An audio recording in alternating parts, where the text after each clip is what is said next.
앉으면서 우리 인사하겠습니다. 잘 오셨습니다.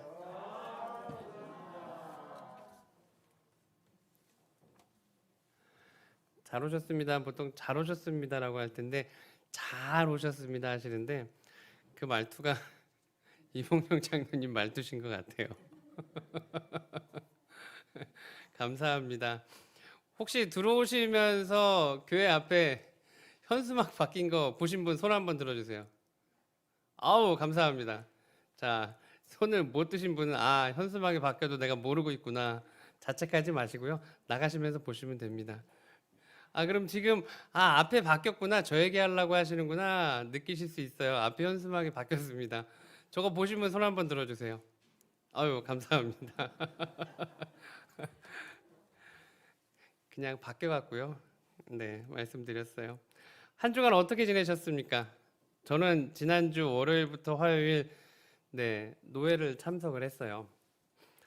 북노회 처음 참석하는 거라 어색하기도 하고 뭐든지 저는 지금 계속 처음이에요.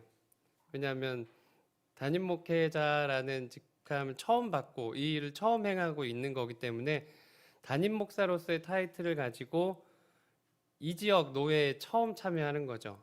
사람들도 어색하고 뭘 해야 될지도 모르고요. 그런 상황이었습니다. 그런데 처음 가는 거라고 장로님들이 어깨에 힘 좀 쥐어드리자고 두 분이 다 오셨어요. 그리고 수진 목사님까지 함께 와주셨어요. 처음 부담됐거든요. 그냥 오시지 마시지. 안 오셔도 되는데 이런 마음이 있었는데 이게 우리 가족 있는 것 같고 내 편이 있는 것 같은 그런 느낌이 들었습니다. 그런 얘기하죠. 외국 나가 보면 애국자 된다고요. 네. 외국에서는 같은 나라 사람들 만나면 그죠? 외국 사람들은 한민족을 만나면 너무나 편안하죠. 저도 그러더라고요. 교회에서 장로님들 그리고 수진 목사님 너무 좋은데 그래도 조심하려고 노력을 합니다. 제가 뭘 잘못하면 안 되니까 실수하면 안 되니까 그렇게 지내는데 제가 아직 비회원이라 회의실 안에 있지 못하고 저는 한층 위에 올라가 있었어요. 그리고 수진 목사님이랑 남영금 장로님은 처음부터 예배 다 참석을 하시고요. 위에 앉아 있는데 어디서 많이 듣던 목소리가 들려요. 이 목소리 누구지? 근데 봤더니 이봉룡 장로님이 퇴근하시자마자 달려오셨더라고요. 그 목소리가 내 편 하나 더 생긴 것 같고 그래서 내려갔습니다. 그리고 깨달았죠. 우리 장로님들이 목소리가 노예에서 좀 있으시구나. 네. 목소리를 막 내시니까 주변에 있는 장로님들이나 목사님들이 오셔서 인사도 하시고 교회 이야기도 하시고 하는 그런 모습을 봤습니다. 그리고 이제 장로님이랑 남영금 장로님은 저랑 끝까지 계셨고 이봉룡 장로님과 수진 목사님은 저녁 9시가 넘어서 너무 늦게 되니까 이제 돌아가셨어요. 솔직히 너무 감사했고요. 이렇게 챙겨주시고 함께 해주시는 게 너무 좋다라는 감사하다라는 생각을 했었던 한 주였습니다. 우리 성도님들도 그런 것 같아요. 교회를 오셔서 예배를 준비하시는 모습, 그런 모습을 보면서 늘 섬김의 준비가 되어 있고 주님의 전을 늘 갈고 닦는 그런 모습 가운데 하나님이 좋아하시겠다라는 생각을 하게 됩니다. 그러면서 한편 우리가 어떻게 이런 관계로 만날 수 있었을까? 갈릴리 교회가 아니면 저랑 여러분들은 만날 일이 없었겠죠. 불편한 사이로 만났을 수도 있고요. 아니면 행복한 사이로 만났을 수도 있었겠죠. 확실한 건 호칭은 달라졌겠죠. 호칭은 달라졌겠죠. 확실히. 자, 그리고 그렇다면 우리가 교회 안에서 만났고 교회 안에서 만났기 때문에 예수 그리스도를 중심으로 만나게 됐습니다. 그런데 예수 그리스도가 빠진다라면 어떨까요? 우리가 예배는 드리지만 예수 그리스도가 없다.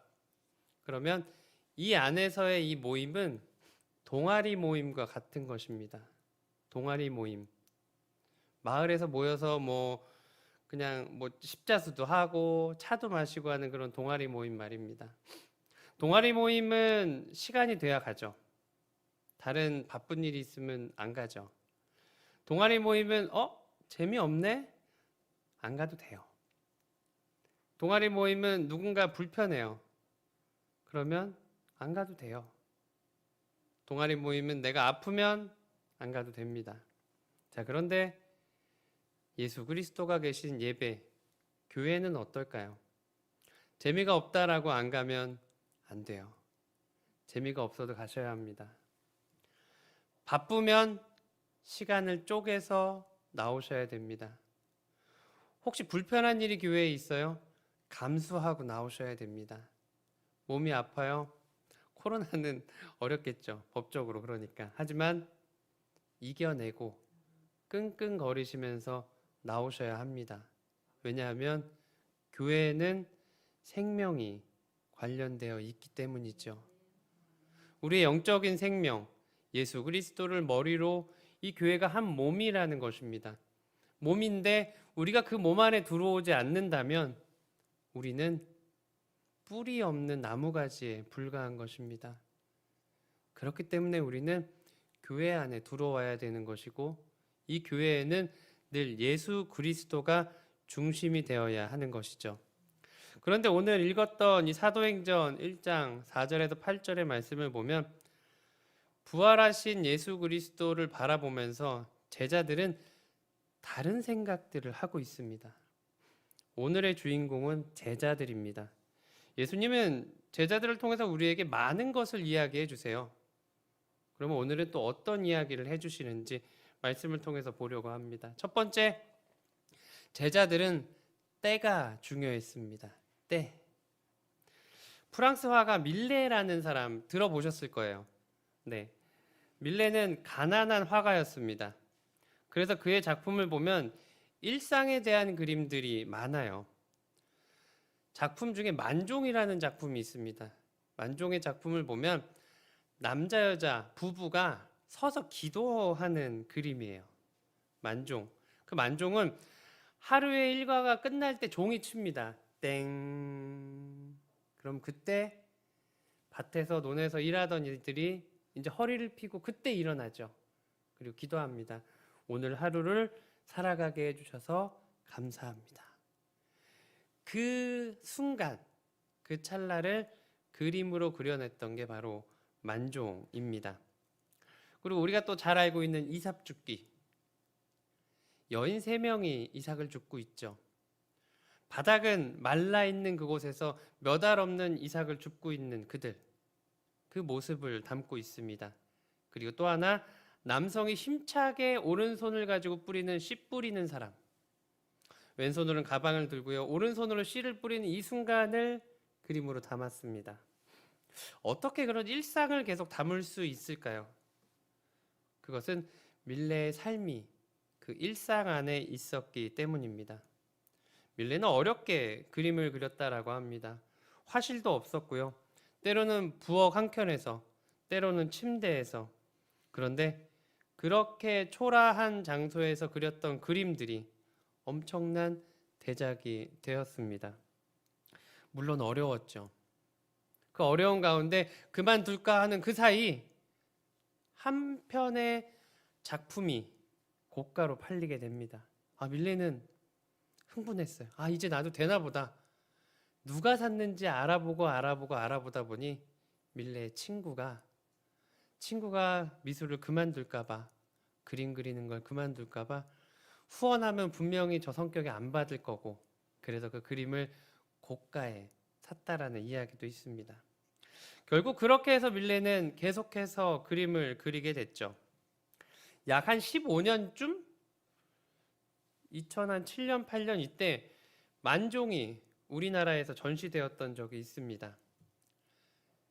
숫자 보이시죠? 한번 돈을 많이 세는 분들은 저게 얼마인지 아실 거예요. 근데 저는 한참 셌어요. 얼마요? 1,000억이죠. 1,000억. 보험료가 1,000억이래요. 뭐에 대한 보험료요? 그 만종 그림에 대한 보험료. 그 그림이 어떤 문제가 생기게 되면 받게 되는 보험료가 1,000억이었다라는 것입니다. 혹시 1,000억 세보신 분 계세요? 그렇죠. 그런 허드렛 일은 은행에서 해야죠.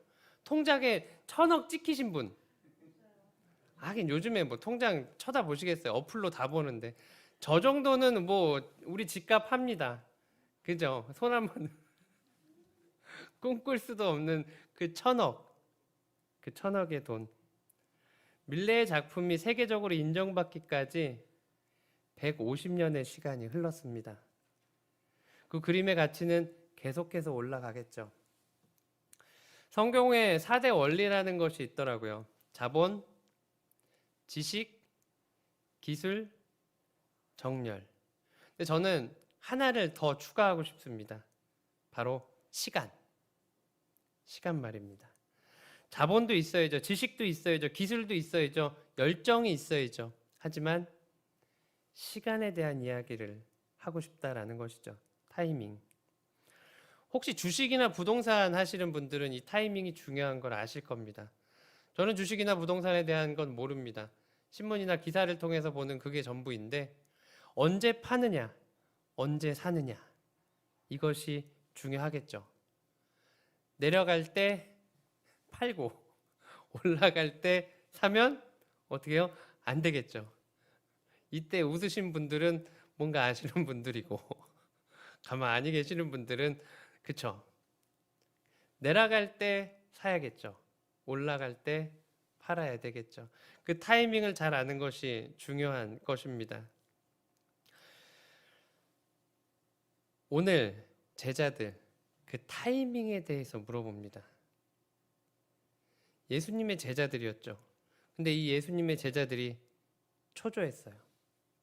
초조해서 끈질기게 질문합니다. 주여, 이때니까 주님께서 이스라엘을 회복시킬 때가 지금이십니까? 왕으로 우리를 인도하실 때가 지금이십니까? 하고 묻는 거죠. 당시 이스라엘 로마의 속국이었습니다. 또한 인류가 역사상 정치, 경제, 문화, 종교, 도덕 모두가 최악일 때가 바로 예수님이 십자가 지실 그때였습니다. 부패의 최강 시대. 그래서 그들은 메시아를 기다립니다. 메시아가 오셔서 이 시대를 바꿔 주시옵소서. 마치 영웅을 기다리는 군중들 같이 그렇게 메시아를 기다렸습니다. 신학 사상에서는 메시아 에이지라는 단어가 있습니다. 달라질 것 같은, 변화될 것 같은 그때를 기대했다라는 것이죠. 그래서 이들은 매일매일 하늘을 바라봅니다. 우리에게 영웅을 보내주세요. 그래서 그때 예수님이 오시죠. 병자를 고치고 죽은 나사로를 살립니다. 군중은 예수님을 메시아로 믿죠. 영웅으로 믿게 됩니다. 그래서 고백하죠. 주는 그리스도시요 살아계신 하나님의 아들이심을 내가 믿습니다라는 그 신앙 고백이 바로 그 메시아 에이지에서 영웅에서부터 흘러나왔던 고백인 것이죠. 이제 그분이 오셨으니 메시아의 시대가 올 거라고 믿게 됩니다. 우리의 메시아 역할은 그때 당시 많은 군중들이 제자들이 원했던 메시아의 역할은 사회 개혁, 경제 개혁, 가난에서의 구원, 사회 체제 가운데에서의 구원이었습니다. 이것이 제자들이 원하는, 군중들이 원하는 메시아의 시대였다라는 것이죠. 당신이 메시아로서 활동하실 때가 언제입니까? 우리는 그날을 기다렸습니다. 어서 일해주세요라는 제자들의 때, 제자들은 그 때가 중요했던 것입니다. 이제 두 번째 이야기를 나눕니다. 제자들은 때가 중요했지만 그들에게 과연 현실은 어땠을까요? 메시아의 현실은 어땠을까요? 개혁을 해야 할 사회의 힘 앞에 무참하게 굴복당합니다. 십자가를 이야기하는 것입니다. 그리고 그 결과 제자들까지 위험에 빠지게 됐죠. 군인들을 보고 도망가야 됐고요. 자신들을 예수님을 모른다고 해야 됐고요. 지하로 숨었어야 됐고요. 저 사람들이 모르는 갈릴리까지 피신을 해야 됐습니다. 그런데 그때 예수님 부활하십니다. 그리고 제자들 앞에 나타나시죠. 그때 제자들의 메시아 시대에 대한 사상이 다시금 일어납니다. 예수님 다시 오셨구나. 그러면 우리 꿈을 다시 꿀 수 있겠지? 예수님, 그때가 지금입니까? 다시 묻게 되는 거죠. 그들 안에 있는 세속적 욕망이 다시 한번 올라오는 것입니다. 제자들은 예수님의 하나님의 아들이고 고백하지만 하나님을 고작 그 조그마한 이스라엘 나라에 국한시키려고 합니다. 로마의 속국인 이스라엘 왕으로 예수님을 규정하려고 합니다. 그래서 그 결과 묻게 되죠. 이때니까 당신이 부활해서 오셨으니 이제 개혁해 주시옵소서. 이제 우리 대신 복수해 주세요. 예수님 십자가에 몰아넣었던 그들을 복수해 주세요. 언제요? 지금이십니까? 그들은 예수님을 정치가, 개혁자 혹은 초능력자로 규정해 버리죠. 부활을 통해서 구원의 길을 내시는 하나님의 아들을 바라보면서 제자들은 하나님의 큰 뜻은 생각하지 못합니다. 예수님의 순종과 헌신을 통해서 그리스도의 왕국, 더 큰 구원의 세계는 상상하지 못하게 되었다라는 것이죠. 그때 예수님이 이야기하십니다. 오늘 읽었던 사도행전 1장 7절의 말씀이죠. 같이 읽습니다. 시작. 이르시되 때와 시기는 아버지께서 자기의 권한에 두셨으니 너희가 알 바 아니요. 누구의 권한이요? 아버지. 하나님의 권한이다라는 것입니다. 너희는 때를 알 필요가 없어. 그건 오직 하나님만 아셔. 여러분들은 과연 예수님을 어느 정도 규정하고 살아가십니까? 요즘에는 기도원들 잘 못 가시잖아요. 저도 생각해 보니까 코로나가 막 터졌을 때, 그때 그때 기도원 갔던 게 마지막이었습니다. 안양에 있는 갈멜산 기도원을 갔고요. 거기서 순댓국 먹으면서 식당 아주머니랑 코로나 이야기를 나눴던 기억이 나요. 아, 메르스처럼 쉽게 없어지면 좋겠어요. 이 이야기를 하면서 있었는데 그 후 한 달 사이에 본격적으로 시작돼서 지금까지 이어졌던 거죠. 제가 기도원 이야기를 한 이유는 기도원은 기도하러들 가시죠. 대부분 기도하러 가십니다. 그런데 기도원엔 또 다른 한 분이 있습니다. 기도해 주러 오신 분.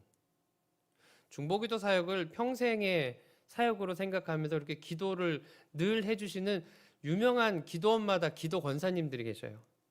그리고 상주하시는 기도 전도사님들이 계십니다. 그분들에게 상담도 하고 기도도 받고 위로받고 오는 일들이 있죠. 너무 감사하죠. 평생을 그렇게 일해 주시니까. 그런데 간혹 그분들이 상담을 해 주시다가 본인 안에 있는 예수 그리스도를 규정할 때가 있습니다. 뭐 이런 거예요. 권사님, 전사님 뭐 이러면서 제가 기도를 좀 받고 싶어서요. 너무 아픈데 수술을 하고 왔습니다. 낫게 해주세요. 이런 이야기를 하세요. 수술하지 않고 왔어야 되는데. 수술하지 않고 와야 고쳐주시는데. 뭐 이런 얘기인 거죠. 근데 왜요? 왜 수술하면 안 돼요? 하나님 배신하고 현대의학을 의지한 거라 안 고쳐주시나요? 저는 아니라고 생각합니다. 그런데 그 얘기 듣고 나면 또 설깃해요. 아, 그런가? 내가 잘못한 건가? 이렇게 우리 안에 예수님을, 하나님을 규정하는 것들이 있습니다. 이것이 바로 우리들의 잘못된 생각이죠. 요한복음 15장 7절의 말씀에 보면 너희는 내 안에 거하고 내 말은 너희 안에, 같이 읽을게요. 시작. 너희가 내 안에 거하고 내 말이 너희 안에 거하면 무엇이든지 원하는 대로 구하라. 그리하면 이루리라. 아멘. 이것이 바로 우리에게 향하신 하나님의 뜻입니다. 이것을 예수님이 말씀해 주고 계셔요. 하지만 제자들은 구하다 포기합니다. 이유가 저 말씀 앞단에 있습니다. 너희가 누구 안에요? 내 안에. 그리고 내 말이 어디요? 너희 안에. 그러면 오해할 필요가 없는 거죠. 우리가 그분을 잘못 규정할 필요가 없습니다. 그런데 우리가 그분 안에 있지 않고 그분의 말씀이 우리 안에 있지 않으면 우리는 우리 마음대로 예수님을 규정하게 된다라는 것이죠. 하지만 우리 갈릴리 교회 성도님들은 아니라고 믿습니다. 주일마다 서로를 마주하시는 모습, 예배에 집중하시고 예배에 헌신하는 모습을 보면서 우리 갈릴리 교회 성도님들은 하나님 안에서 살아가고 하나님의 말씀이 갈릴리 교회 안에서 운행하신다라는 그런 믿음을 갖고 바라보게 됩니다. 더욱이 걸어서 교회 오실 수 있는 분들이 없어요. 다 차를 타고 오셔야 되는 거죠. 그러면 그 길이 꽤 멀어요. 저도 중학교 때 부모님들과 함께 버스를 타고 택시를 타고 교회를 다녔습니다. 광명에서 신월동까지 30분이 넘어요. 남부순환도로가 막히면 더 오래 걸리기도 하죠. 그래서 늘 불만이었어요. 왜 이렇게 멀리 교회를 다녀야 되지? 늘 투덜거리다가 가까운 교회를 친구를 만나서 가게 됐습니다. 그것이 바로 기장교회였고요. 그것이 저의 모교가 되었던 행복한 교회였던 거죠. 그리고 그곳에서 아내를 만나고 결혼을 하고 그곳에서 기도를 하며 목사를 소망하게 되고 이렇게 여러분들을 만나게 되었던 것입니다. 가까운 교회 가라고 이야기 드리는 게 아니에요. 제 삶을 이야기 드렸던 거고요. 그래서 압니다. 먼 교회로 나가는 여러분들의 이 불편한 발걸음. 하지만 늦지 않고 오셔요. 너무 감사하고요. 그래서 선포합니다. 교회로 오는 발걸음, 예배를 드리고 가는 그 길 가운데 기도하시기 바랍니다. 그 기도는 없어지지 않을 거예요. 달려오시는 그 길 안에서 하는 모든 이야기는 하나님이 다 들으실 것입니다. 아멘. 신학자이자 기독교 윤리학자인 라인홀드 니버는 이렇게 기도합니다. 같이 읽어볼까요? 천천히 시작. 하나님, 바꿀 수 없는 것은 받아들이는 평온함을 주옵소서. 바꿀 수 있는 것은 바꾸는 용기를 주옵소서.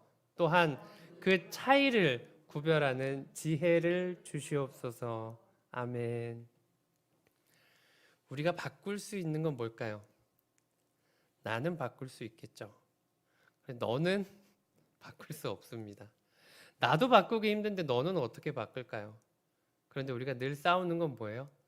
나는 바꾸지 않고 너를 바꾸려고 하니까 우린 늘 싸우게 됩니다. 그 말 하나에 다 들어있죠. 나에게 편안함을 주시옵소서. 평온함을 주시옵소서. 아, 이건 안 되는 거구나. 그리고 바꿀 수 있는 것은 용기 내어 바꿀 수 있도록 해주시옵소서. 다만 하나님 지혜를 주셔야 돼요. 내가 뭐든지 용기 내도 안 될 거고요. 내가 뭐든지 포기해도 안 될 거고요. 그 용기를 저에게 주시옵소서라는 겁니다. 갑자기 왜 이런 말씀을 드릴까요? 그가 우리 안에, 우리가 그 안에 있다라면 바꿔야 될 것, 그리고 기다려야 될 것, 이것을 알게 된다라는 것입니다. 그런데 오늘 제자들은 그렇지 않았죠. 지금입니까? 라고 묻습니다. 우리를 위해 복수해 주실 것 지금입니까? 언제입니까? 그들이 예수님 안에, 예수님이 그들 안에 함께 공존하지 못했기 때문에 제자들은 궁금했던 것이죠. 언제 복수해 주실 것입니까? 우리의 영혼이 하나님께, 하나님의 음성이 우리 안에 가득하기를 소망합니다. 그럴 때 교회로 향하는 길이 즐겁습니다. 그리고 그 모습을 예수님이 보시고 아름답게 보십니다. 하지만 예배를 드리러 오는 시간, 예배를 드리고 가는 시간, 우리 안에 뭔가 불편함이 있다라면 우리의 영혼을 점검해야 합니다. 영혼이 무엇으로 가득 차 있는지 점검해야 한다라는 것이죠. 오늘 이 시간 우리 안에는 말씀으로 가득 차기를 소원합니다. 자, 그러면 시기가 중요한 게 아니죠. 현실도 그렇지 않습니다. 그러면 어떻게 해야 할까요? 세 번째 볼 것이 바로 그 어떻게 해야 할까요? 라는 질문입니다. 이 질문에 예수님은 몸소 우리에게 보여주셨어요. 먼저 제자들을 부르십니다. 병자들을 고치시고요. 영혼을 살리시고요. 끊임없이 하나님 나라에 대해서 이야기를 하십니다. 하지만 시기는, 때는 말씀하지 않으셨어요. 때를 기다리시는 것뿐입니다. 응답을 기다리십니다. 그리고 예수 그리스도가 지금 해야 될 일들을 해 나아가시는 거죠. 그런데 기다림이 요즘 들어서 우린 전부 다 불안합니다. 조금 뒤로 가볼까요? PCS 갖고 다니실 때 기억하세요? 안성기가 본부에 썼던 그 광고. 조금 더 뒤로 가볼까요? 삐삐. 조금 더 뒤로 가볼까요? 공중전화. 그때만 해도 30분 그냥 기다리셨죠. 30분은 그냥 기다렸어요. 1시간 기다리다 안 오면 바람 맞았구나 하고 들어가죠. 화도 그때는 잘 안 냈던 것 같아요. 그런데 요즘 같은 때 10분 늦으면 카톡에, 문자에, 전화에 난리가 납니다. 지금의 세대는 기다리지 못해요. 그래도 기다림을 경험했었던 부모님 세대, 우리 세대는 가능하지만 지금 핸드폰을 갖고 태어났었던 아이들은 더 기다리지 못하죠. 초조함이 있습니다. 저도 초조했을 때가 있었어요. 4, 5년 전부터 이제 조금씩 담임에 대한 기도를 하고 있었습니다. 그리고 언제부터인가 나는 청빙받아서 가고 싶어 소망하게 됐고요. 아내와도 그런 얘기를 하게 되었습니다. 주변에 보면 물론 다 그렇게들 갑니다. 교회를 알아보고 사람들을 통해서 정보도 얻고, 그렇지만 본인이 맡고 있는 부서, 담임 목사님, 그 누구에게도 나는 주변을 살펴보고 있어라는 얘기를 하지 않아요. 그런데 저에게는 그게 되게 불편했습니다. 나갈 준비를 하면서 일을 하는 거, 나갈 준비를 하면서 교인들을 만나는 거, 교인들을 만날 때 목사님 오래 계셔요, 전사님 오래오래 계셔요. 근데 나는 이미 알아보고 있는 가운데 네라고 하는 그 대답, 그게 그렇다고 뭐 저만 양심이 있다라는 게 아니고요. 그냥 저는 불편했습니다. 그래서 하나님께 기도했어요. 주님, 어렵겠지만 청빙 받아서 가게 해주세요. 그러면 순종하고 가겠습니다. 그런데 정말 말도 안 되게 장로님이 내려와 주셨어요. 내려와서 얼굴도 봐주시고 담임 목사님이랑 면담까지 해주셨어요. 그리고 사진까지 찍으셨어요. 사진 깜짝 놀랐어요. 사진 찍으셔야 된다 그래가지고. 보통 부교육자들이 담임 목회자로 가기 위해서는 서류 전형을 통과해야 됩니다. 이력서를 내는 거죠. 이력서가 얼마나 많이 들어오겠어요. 그 중에서는 열리지도 않는 이력서들도 있어요. 시간이 없으니까 다 보지는 않으시는 거죠. 그런데 아는 교회, 친분 있는 곳, 내가 들었던 분들 위주로 보시게 됩니다. 또 그게 맞는 거죠. 교회를 아무한테나, 내가 모르는 목사님에게는 아니잖아요. 그렇지만 기도하시면서 그 이력서를 보시죠. 그 중에 고릅니다. 얼굴도 보고 환경도 보고 그리고 설교를 듣게 되죠. 그 중에 몇 분만, 그 짧은 30분의 시간으로 선택할 수밖에 없는 상황이죠. 그런데 저는 후보도 하나였고 설교하고 갔고 또 그 중에 어떤 분은 만장일치 하자고 이런 얘기까지 해주시고 그래서 불러주셨습니다. 정말 은혜, 하나님께 너무 감사하고요. 갈릴리 교회 감사합니다. 물론 인간적으로 김진 목사님의 추천도 있었고요. 김진 목사님과 친분이 있었던, 전에 있었던 교회 담임 목사님과의 관계, 사람을 역시 의지해야 되나라는 생각했습니다. 하지만 시간이 흐르면서 그 두 분의 관계 가운데 넘어갈 수 있었던 상황이죠. 서로가 그 타이밍에 연락을 하게 되고 우리 성도님들의 마음이 누군가의 손을 들어서 우리 만장일치로 하자. 근데 불편함 있는 게 아니고 그 말에 또 함께 가시고 그 모든 순서와 결정들이 하나님이 해 주셨구나라는 것을 알게 되었습니다. 4년, 5년 동안 한 기도를 계속 하면서 주님은 매일 주셨던 마음은 이거였어요. 기다려. 그리고 지금 네가 해야 될 일을 해. 그리고 보여주셨던 건 제가 맡고 있었던 교육부서, 제가 맡고 있었던 구역, 교구, 그리고 나오지 못하는 교인들. 그런데 제가 듣고 싶은 건 너는 몇 년, 몇 월, 며칠 어디로 갈 거야. 저는 그게 듣고 싶었습니다. 그러면 그날을 꼭지점 찍어놓고 기다릴 수 있어요.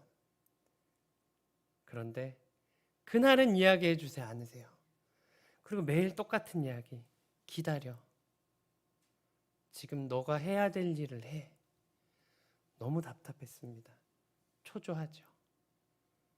초조한 마음으로 기다린 결과 이렇게 여러분들을 뵙고 함께 하늘의 소망을 두게 되었다라는 것이죠. 기다림은 초조합니다. 그리고 언제일까 늘 궁금하죠. 그때 성경은 우리에게 이야기합니다. 약속하신 것을 기다려. 성령이 임하시면 권능을 받을 거야 라고 말입니다. 때는 누구에게 맡기고요? 하나님에게 맡기라는 것입니다. 우리는 기다리면 됩니다. 그것이 우리가 해야 될 일입니다. 중국의 장자라는 사람을 아시죠? 그 장자의 1편은 소요유라고 합니다. 그 소요유의 절대적으로 자유를 이야기하는데요. 절대적 자유. 근데 그 의미는 자유할 때 창의력이 나오고 자유할 때 온전한 능력이 나온다라는 것입니다. 그래서 필요한 것이 무기, 무공, 무명이라고 합니다. 무기는 고집 없음.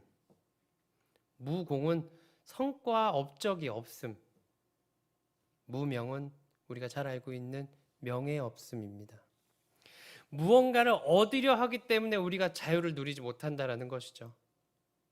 남들에게 무언가 인정받으려고 하기 때문에 우리가 자유가 없어지는 것입니다. 다른 사람들에게 늦춰지는 것, 아니면 누구보다 먼저 가는 것, 그것 때문에 우리가 자유가 없어진다는 것이죠. 그래서 장자가 이야기하는 것은 이겁니다. 그걸 내려놓으면 사람답게 살 수 있어. 사람답게 살기 위해서 많아지려고 하죠. 사람답게 살기 위해서 1등하려고 하죠. 근데 오늘 제자들 제자답지 못했습니다. 왜요? 이겨야 되니까. 예수님 이때입니까? 우리에게 권력을 주실 때가, 복수해 주실 때가? 제자라면 스승의 뒤를 따라가야 되는 거죠. 스승은 구원을 이야기하고 영생을 이야기하고 하나님 나라를 이야기했지만 제자들은 그렇지 않았다라는 것입니다. 김두식 목사님의 전도의 여명이라는 책이 있습니다. 그 책은 전도의 조건에 대해서 이야기하는데요. 가장 먼저 이야기하는 것이 감사입니다. 감사. 한 간증에서 여자 집사님이 은혜를 받아서 늘 감사하고 다니셔요. 감사. 뭐든지 감사. 그런데 그때 술에 취한 남편이 너는 뭐가 그렇게 감사하냐? 너는 뭐가 그렇게 감사하냐? 그럴 때 이야기합니다. 당신이 매일 술을 먹고 지금도 술을 먹었는데 그래도 건강하니 감사. 교회는 나오지 않지만 나 교회 가지 못하게 하지 않으니 그것도 감사. 그런데 표현으로는 이런 표현이었어요. 끝까지 감사를 계속 이야기하셨대요. 술에 취한 남편이 듣다가 고마해라. 그래, 다음 주에 내가 교회 가줄게. 물론 너무나 뻔한 이야기죠. 너무나 뻔한 이야기입니다. 근데 그 뻔한 이야기에 답이 있습니다. 너희가 내 안에, 내가 너희 안에, 나는 내 양을 알고 내 양은 나의 목소리를 알고 그러니까 물을 필요가 없는 거예요. 물건을 집어 던지고 그럴 필요가 없다라는 거죠. 초조해할 필요가 없다라는 것입니다. 그러면 지금 해야 될 것, 매일 술 먹는 남편 앞에서 해야 될 것, 아유 원수, 이 왼수가 아니고 그 앞에서 내가 그리스도인처럼 아까 장자의 그 말처럼 다 내려놓고 싸울 필요 없이 자유함을 얻는 거죠. 그 안에서 감사를 이야기하는 것입니다. 그 감사를 이야기하자 그 영혼이 감사로 인해서 하나님이 그 때를 만들어 주셨다라는 것이죠. 우리들 예수님의 소리를 듣기 원합니다. 예수님의 음성을 듣지 못하는 순간 우리는 물어보게 돼요. 어떻게 해요? 언제입니까? 라는 것이죠. 하지만 그 음성 안에 있으면, 그분이 우리 안에 있으면 우리는 그 길을 갈 수 있습니다. 우리 갈릴리 교회가 성령의 소리를 듣기 원합니다. 부활의 능력으로 우리를 살리신 예수 그리스도가 우리 안에서 이야기하십니다. 때는 하나님께 맡기시고요. 여러분들 각각의 기도 제목들이 있죠. 신앙의 문제들도 있습니다. 때가 궁금하시죠? 그래서 언제요? 그런데 오늘 본문에서 뭐라고 이야기합니까? 그때는 아버지만이 아신다. 너 아버지를 신뢰하니? 그러면 더 이상 묻지 마. 늘 자녀들은 물어봅니다. 언제 도착해? 늘 부모는 같은 얘기하죠. 다 왔어. 그 정답은 알지만 아이들은 10분 후에 또 물어봅니다. 언제 도착해? 부모는 똑같은 대답합니다. 다 왔어. 아이들은 듣고 싶어 하는 거죠. 부모의 그 말을 다 왔어. 그리고 그 말에 힘입어 또 10분을 버팁니다. 오늘 말씀에 힘입어 살아가는 우리가 되기를 원합니다. 그때는 하나님께 맡겨라. 도로가 이리로 들어오겠죠. 어찌해야 될지 모르는 상황입니다. 언제 들어올지도 모르고요. 이사를 해야 될지, 이 자리에 있어야 될지, 도로가 바깥으로 나가야 될지, 교회의 기도 제목입니다. 그리고 성도님들 각각의 기도 제목이 있으시죠? 기도하는 우리가 되기를 원합니다. 그것이 지금 우리가 해야 될 것이고요. 그런데 우리가 하나님 안에, 하나님이 우리 안에 있을 때 우리가 무엇을 받아요? 권능을 받고, 그것이 바로 우리가 지금 해야 될 것입니다. 권능을 받는 순간 우리는 우리의 영혼이 감동합니다.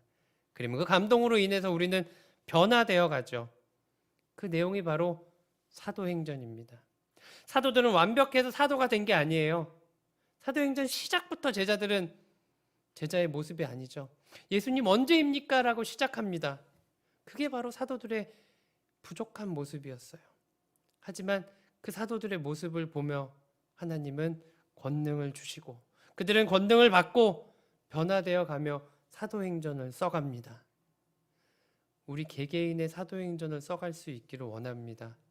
갈릴리 교회의 사도행전을 써가기를 원합니다. 지금 당장은 우리 궁금하기도 하고요. 초조하기도 합니다. 하지만 또 말씀에 힘입어 또 한 주간 또 말씀에 힘입어 내 삶의 기도 제목을 또 하나님께 내려놓으며 하지만 그러는 가운데 하나님 우리 권능을 주시고 우리가 변화되어 가고 그렇게 우리의 사도행전을 써가며 자녀들에게 혹은 이웃에게 하나님께 올려드리기 원합니다.